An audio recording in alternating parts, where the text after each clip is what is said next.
Hi, welcome back to Coffee Spills and Pineapples, the podcast where creators tell stories to inspire you, the listeners. I'm your host, Raffi Niziblian, and today I have the amazing pleasure having as guest the talented photographer, Ara Oshagan. Welcome, Ara. Thanks for coming to our studio.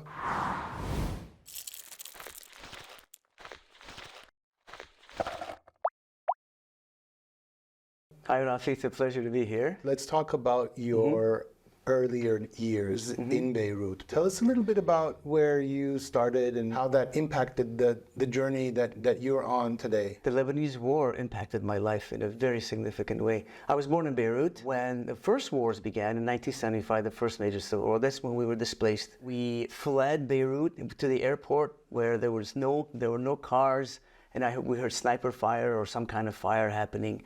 So I lived through very little of it, but I have friends who stayed there and they lived through 20 years of war, a little bit of peace, and then now war again, this kind of cyclical thing that happens in a lot of these countries, including, our own communities, not only Armenia, but diaspora communities, the kind of cyclical displacement that we go through. I had a normal, I don't know what normal is, childhood in Beirut, very much embedded in the Armenian diaspora community, even though we were part of the larger Lebanese life and community. And, there as a community, we thought we were kind of isolated from the larger society, but we really weren't. Ways of life, ways of thinking, ways of being Lebanese and Arabic really filtered through.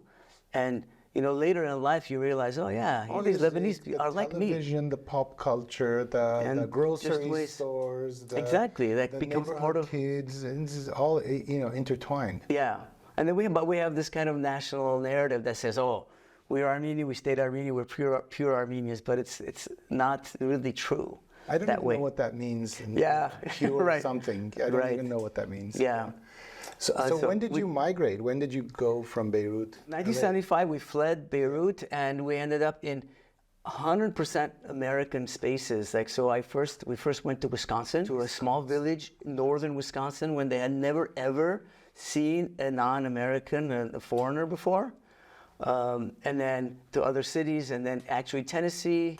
And so middle school and high school. So you were the non-white in that community? 100%. It was like my brother and I, they were like, wow, how could these people exist? How come they don't know English? Yeah. These things. That experience, this displacement and being placed in a completely different environment was, affected my life in a very significant way, I would say. I went to LA to start university, and then I encountered the Armenian community, and I got really involved politically, socially, with all the political issues And already at this stage, you were in California already, or no? Yeah, so in California, we moved to LA, Los Angeles in 1982, I think, yeah. And then there I went to the university, UCLA, and we were very active at that time, really, really active, and those were the years of terrorism and, Ari Khan being shot down the street from UCLA and all the operations that were happening across the world. That's fascinating. So if you were to talk a little bit more about when did photography become part of your life?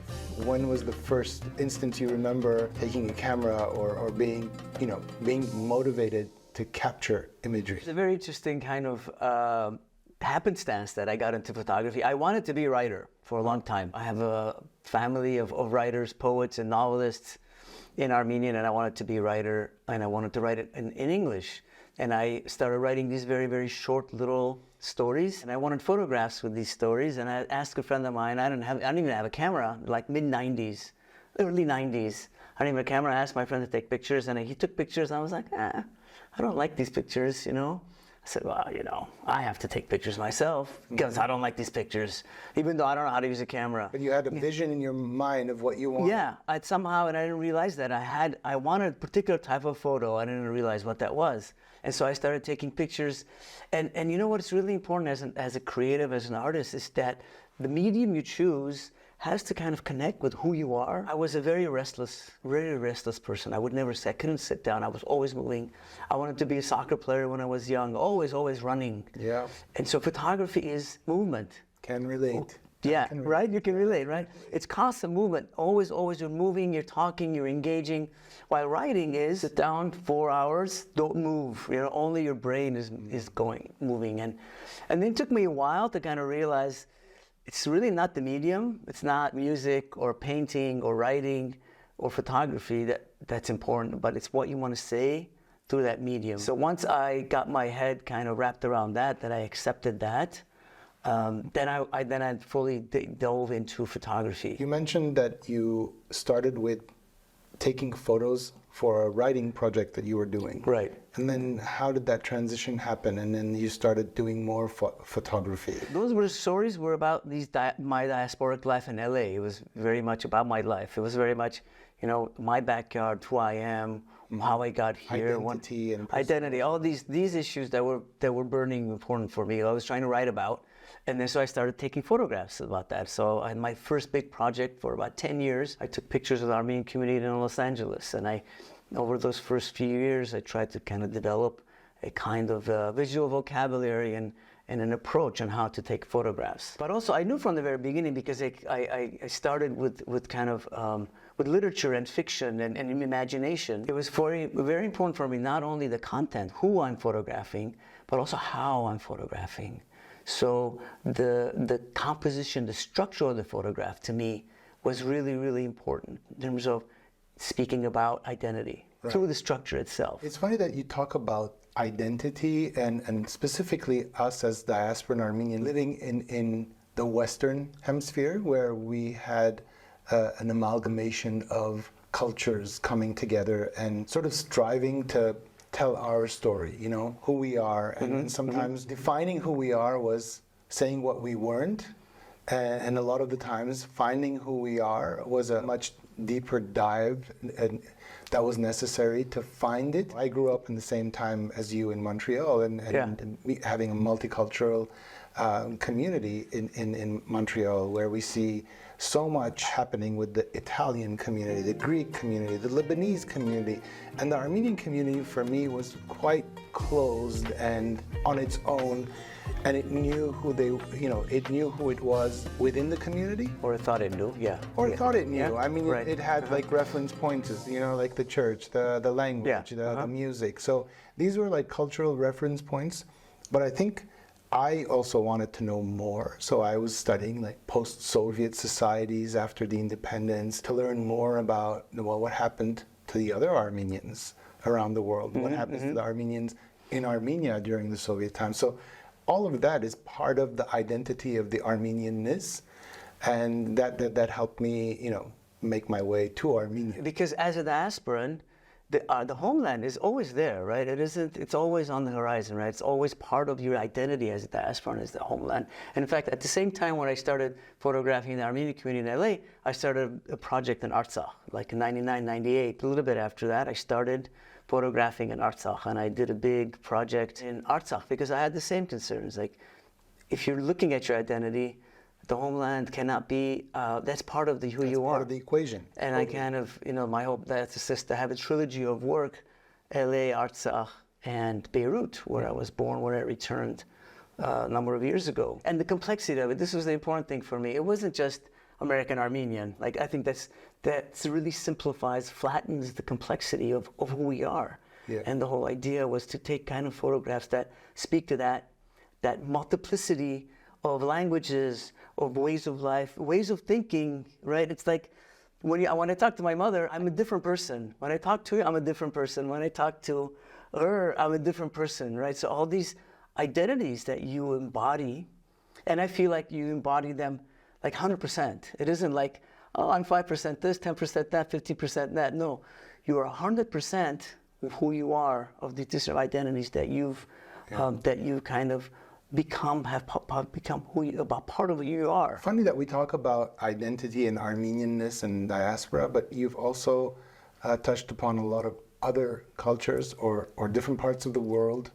Thinking about the Jeju project, the post-World War II massacre that happened in Korea. In Korea, yeah, and how you captured the aftermath. And maybe you want to talk about that. Like, what made you take your camera and go across the planet to a country that is not related to your identity, unless there is something related that I don't know about. It's related in the way that the narratives are very similar. So this is one of the things that I'm really interested in. Yeah. Like the Korean narrative is there's war, there's displacement, there's trauma. Before the World War, Japan colonized Korea. Our ancestors were colonized by the Ottoman Empire for 600 years. Right. Japan colonized only like 40 years. But then after that, there was genocide, there was massacre, there was war, trauma, and displacement. So the parallels are very similar, different spaces and different timelines, but fundamentally they're similar. And so I was very interested in that. As well, I have a project that I'm doing in California with the indigenous Californians. But anyway, I was also very lucky to connect with some Korean artists and curators who also were interested in this kind of parallel. And so they invited me over a few times. And Can you tell us a little bit about the project? What does it entail? Right. So Jeju is a small island in Korea where after the Second World War, anybody who was remotely connected with communism was basically killed off. So like these right-wing paramilitary troops would go into these different areas and they would just massacre people. 30% of the community was. Yeah, 30% section of this island. What did you capture? What was your interest? So my idea was the Earth has memory, right? The Earth, whatever's happened on that Earth, on that land, on that soil, has that memory remains embedded in that. The evanescence of what has happened is still there. And they had done a reconciliation project where they had documented and pinpointed places where these massacres happened. So I was there at a residency for 1 month. And so I visited these different sites and I took these pictures with this idea that the Earth holds this memory. And I wanted to see the memory in a way through the photographs. And then the project is kind of multiple photographs layered on top of each other. Your vision of it is filtered in that way. It's broken, it's deconstructed in a way, it's fractured, very much like displacement fractures your life. So it connects back, right? And so there's this fracturing and this layering. Even reading the results, I can see the fragments and how, as a collective, they're combined and become one. This conversation reminds me of the movement of the indigenous people in Canada, Australia, that is happening right now, and the rhetoric of how the Earth keeps the memory, and I mean generations later, it's retelling the story of ancestors through people of today, and really that's really captivating and quite emotionally charged when we experience it. Yeah, I mean, indigenous ideas of Earth and how you relate to Earth is very much informed a lot of my work. Kind of a strange way, where in Diaspora, we have no Earth in a way, right? We're born in these cities that we don't connect to, we don't belong to, and we're moving, we're displaced. And so Diaspora is kind of almost an anti-Earth. And so it's really interesting to me to try to connect, to try to figure out in a way what Earth is and what the relationship could be with Earth. And so indigenous ideas are very much inform a lot of my work. I like the idea of the anti-Earth, but if we live in a space, so I'm thinking of you and Beirut and Lebanon, and definitely it's part of the mosaic that built you today, so that there's a memory that is connected to your person, to your human, to your identity with that Earth. So I don't know if I'm totally agreeing with you, but that's the fun part of this conversation. Of course. We don't have to agree. Of course, we don't have to agree. Generate new ideas. Right. I think we're just considering these ideas. Yeah, it isn't completely anti-Earth, because you could find Earth, you could find this connection, but then you will live with this idea of the homeland, or the fatherland, or the homeland, and the motherland, and what is your relationship to that? And that's also part of the big question for us, coming from diaspora. What is our relationship to land? And and that millennial history that's part of that land. Yeah.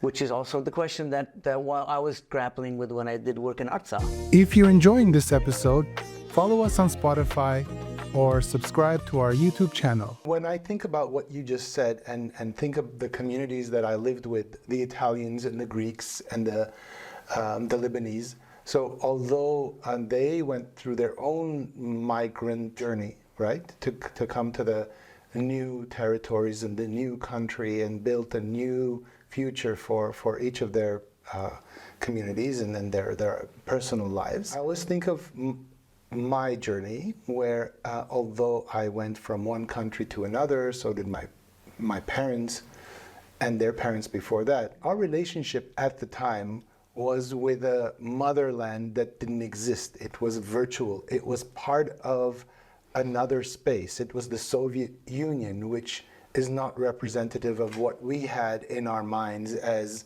the homeland. So we created in our minds what this homeland is, and the memories is what shaped that homeland. Come back after the independence of Armenia to Armenia and connect with the people here, I see that what we created as a virtual country, as a virtual motherland, and what is the real motherland is quite different. Yes. And the memory that is on this land is not necessarily shared through decades with our generations that lived across the ocean in a different land that had different memories. I mean, for me, the Montreal and the Canadian intricacies is part of who I am, and I cannot share that with another Armenian who comes from Argentina or is from Armenia. So there's a lot of differences, and I think I embrace that and I celebrate that, because we have to. That's what makes me. That's your identity. Yeah, and that's what I bring to the table, basically. Yeah. I mean, I kind of go maybe even further back, where Western Armenia is this kind of imaginary homeland.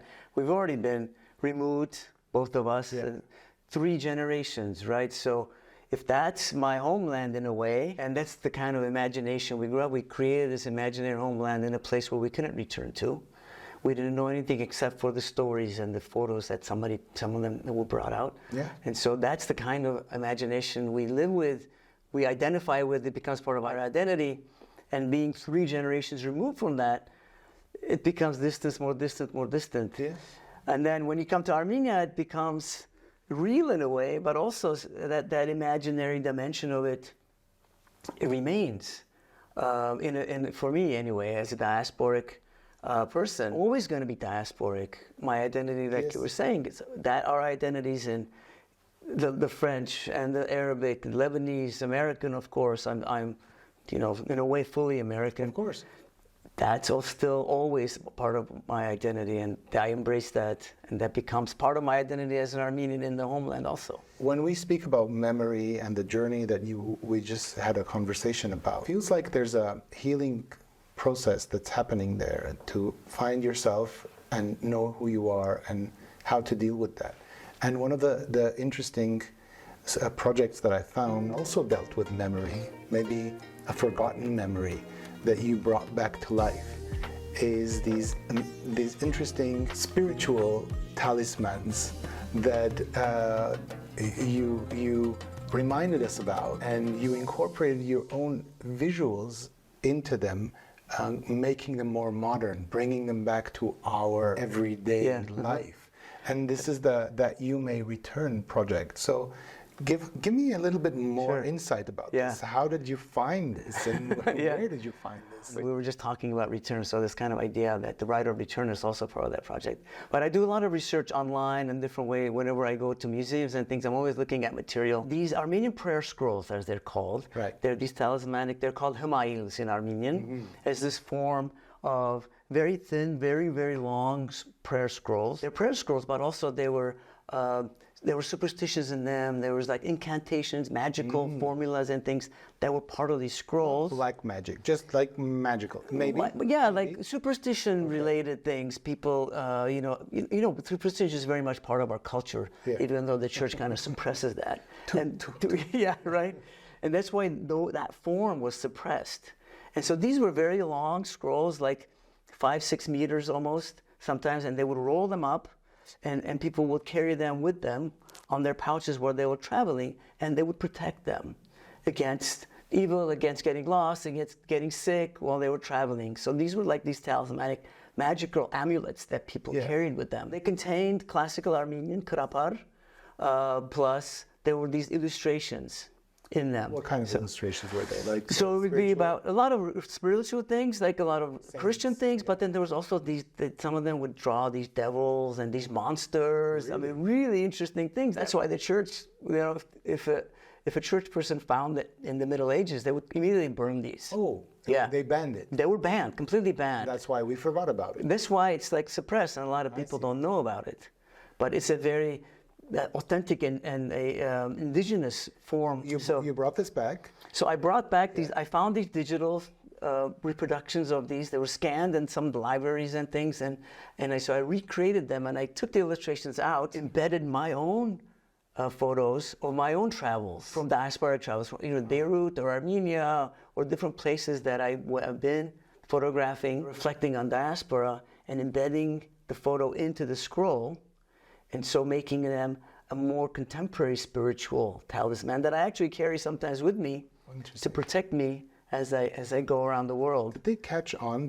Have other people asked you more about this? Or was it just a nice, interesting, and captivating project you did, and that was its lifespan? It's still ongoing, but yeah, the interest has been that people just go, we didn't even know such a form existed, right? Yeah. No, like very few people know that this form existed because it's been kind of suppressed. Everybody knows about the Armenian illuminated manuscripts. The whole world knows about that, but this form is not well known. It's a very mobile, very popular kind of form, and it speaks to this kind of superstition that we have, different things that we've had and we've kept. And you see that more in Armenia, this kind of connection with this kind of spirituality, this kind of superstition. How did the clergy or the church react to that, or have they not reacted yet? To my work? Yes. Not much. I mean, yeah, now it's not a taboo anymore. It used to be. In the Middle Ages, if I made that and I was caught with it, I don't know, they'd probably beat me up or kill me or something. So, as I understand, you're also a curator in Glendale. Yes. And that's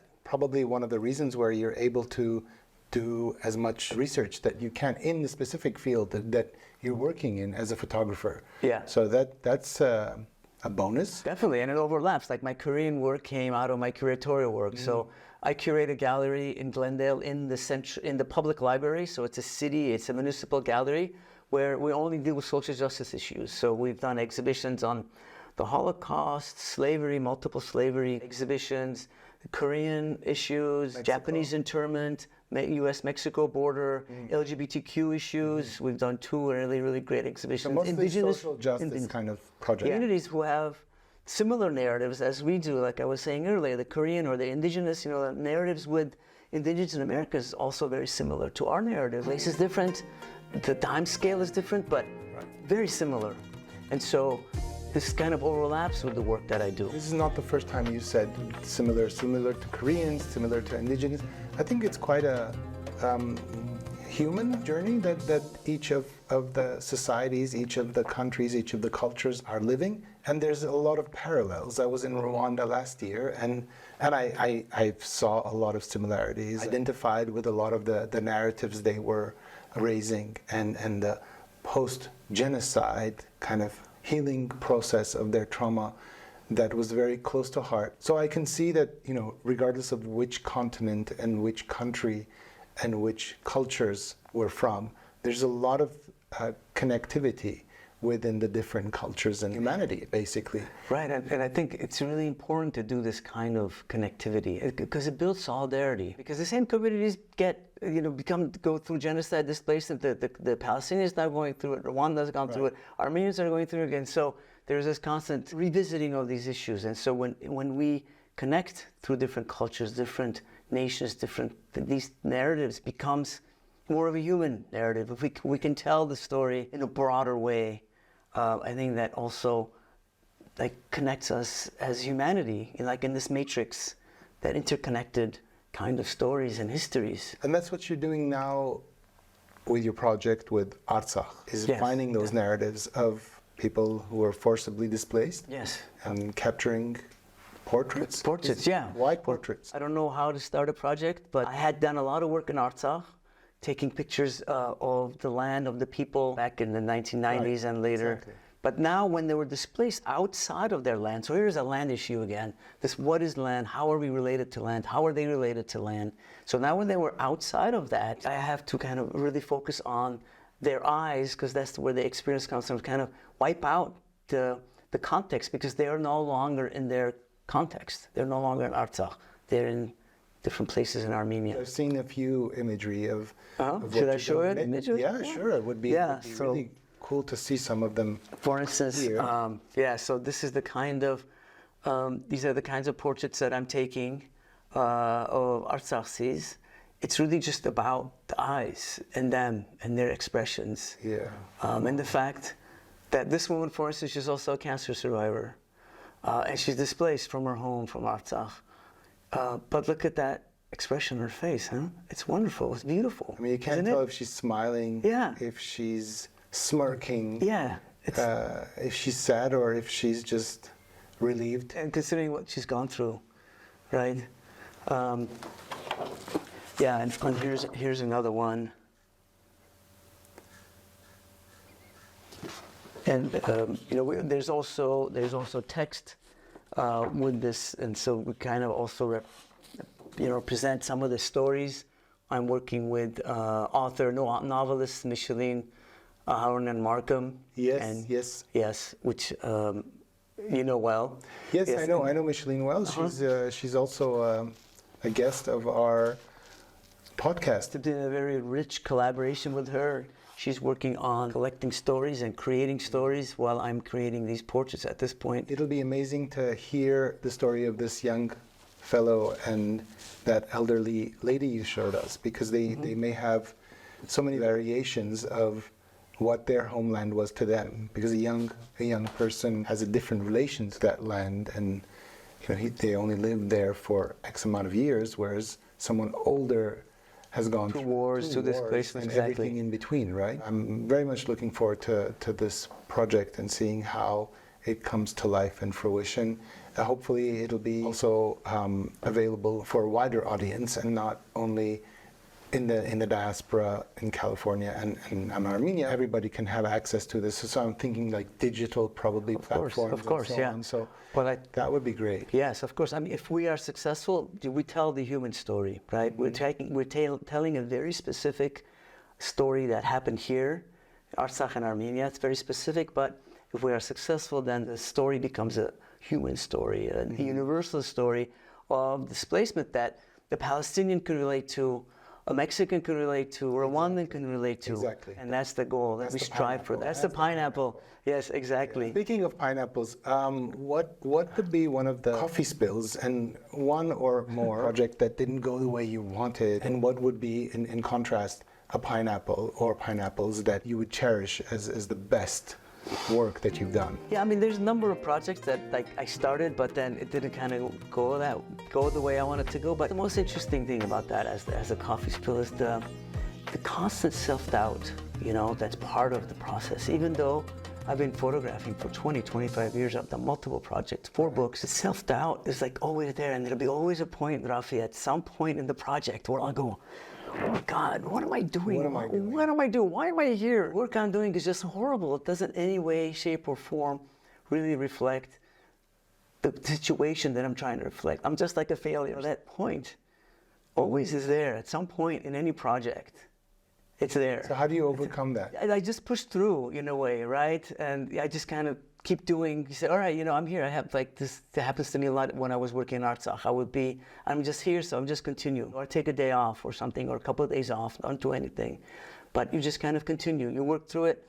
And then at the end, you have something which may not be what you imagined it to be, but it'll be something. Do you have a confidant, a person with whom you speak about this issue of self-doubt, trying to get motivated that no, you're doing the right thing? Usually our projects are usually alone, so I'm just like me and myself. Yeah, that's a challenge. I usually just take a break. That's how I do it. I just kind of stop and just dissociate from what I'm doing. Have there been projects where you had that self-doubt and you stopped the project? You said, okay, this is not going to evolve.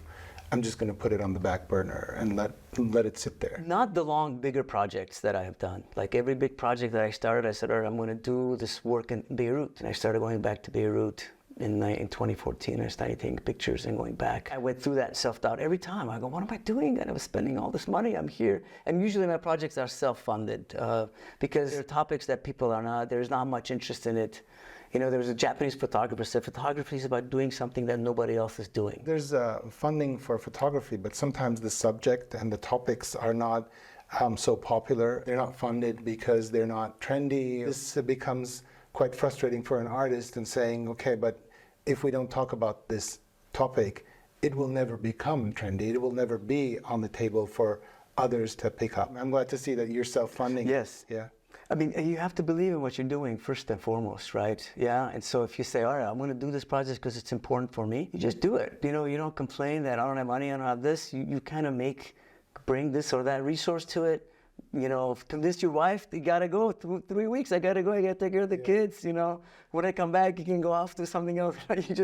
You just create the space in your life to do it, and you just do it. You know, that's what I believe in. You can't just wait around and say, oh, I know nobody's giving me funding. If you do that, you're just kind of waiting. A lot of the projects that I initiate end up being self-funded, and that's okay too. Yeah, I think it's totally fine. Films that I do, I don't know, exhibitions that I organize and festivals that I've put together. At the end of the day, I think, you know, I enjoy it. I think it's important, so I'm going to put my money and just make it happen. Yeah. And, you know, sometimes it's really, really, really good.